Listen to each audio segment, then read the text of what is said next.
Hey, how's it going? So, if you've seen my other videos, I did a video of taking down a chimney, and I've been getting a few requests over time on how the follow-up work went on that. So I thought I'd make a quick video just explaining what the chimney project ended up looking like. So this is where the chimney was, and here's the base of it. Now, I highly recommend that you get, unless you're already a construction guy, I was working with the contractors, actually helping out in the labor of it, so they were directing me as to what to do. So I'm by no means an expert at this, and so a lot of people have asked about the floor. Actually, I can show you over here. So this is kind of what I had going on over here. Is my neighbor's chimney, and I don't know if you can see, but some of these old houses, they didn't put it on a cement slab like they're supposed to. You know, my house is really old. I don't know, 50s or something. I don't know when it was built. Anyhow, so mine was all just on dirt, and they probably put the asphalt in afterwards. And the contractors told me that was kind of dangerous because actually the chimneys can pull away from the house over time if the ground starts shifting on you and stuff. So, and that's how mine was. I didn't know it. Mine wasn't shifting. My fluke was messed up, and you'd have to tear it apart to fix that anyways. So this, when we got it out, there's actually bricks down in there, and I dug all the bricks out, just took a little pick looking thing and took them all out. And so you can picture this whole house, there's a big hole here. You can see into my living room. And so I dug this all out, and I don't think they put, again, this is, you want to have a contractor who knows what they're doing, do this and just follow the instructions. But it seems to me we just basically self-leveled this. I just mixed the concrete and helped pour it in. And they were kind of like trialing it out and everything. So it filled in the hole and self-leveled. And there was about this much in the inside also.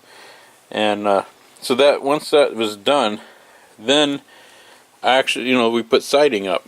So they probably framed it in, just, framed in where the chimney's holes were, and probably put up plywood, I'm assuming, and then in their ability to do housework, they put a new trim there, and you can see this is all new. It's got some kind of drip thing there, and then siding. I don't even know how you do that. They did that. I didn't even get into that, and then they put new siding on it, so it kind of covers up the old wall, anyways.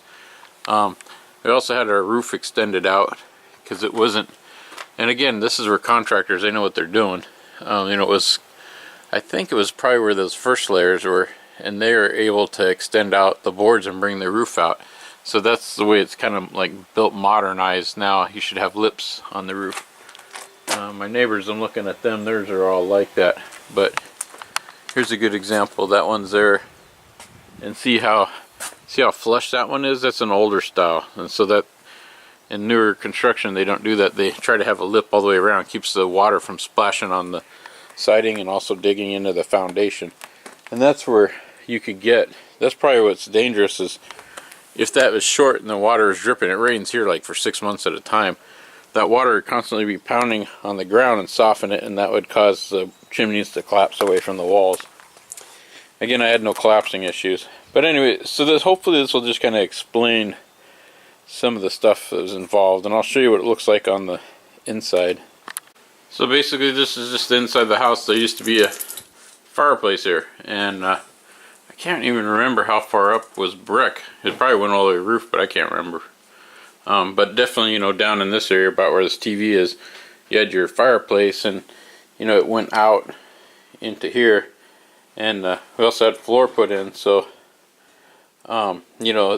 if you could see here, our house is on a slab already, so the cement didn't really make any difference because it was a cement floor to begin with. But it probably comes out to about here, and that the other section of the white piece you saw out there. And then the whole thing got covered up.